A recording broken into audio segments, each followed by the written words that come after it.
বিপদে মানুষ নয়, যেন নেকড়ের সমাজ। উত্তরায় মাইলস্টোন স্কুলে প্রশিক্ষণ যুদ্ধবিমান বিধ্বস্ত হয়ে শিশু কিশোররা যখন আগুনে পুড়ছে, তখন তাদের নিয়ে হাসপাতালে ছুটতে গিয়ে সামনে দাঁড়ালো অর্থলোভী রিকশাওয়ালা আর হৃদয়হীন প্রাইভেট কার চালক। উত্তরা উত্তর মেট্রোর নিচ থেকে মঞ্জুর আলী মেডিকেল যেতে সাধারণ 30 থেকে 40 টাকার ভাড়া চাওয়া হচ্ছে 100 টাকা। না দিলে যাবেই না।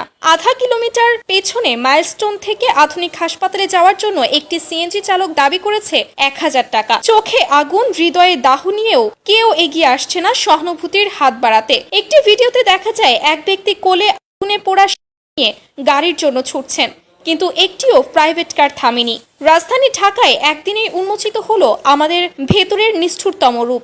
যখন দরকার ছিল মানবিকতার, তখনই উঠে এলো কারো কারো ভেতরের হায়নার চেহারা। এমন দুঃসময়ে সাহায্যের বদলে টাকা কামানোর প্রতিযোগিতা আমাদের নৈতিকতার কতটা পতন ঘটিয়েছে তা ভাবিয়ে তুলেছে গোটা জাতিকে।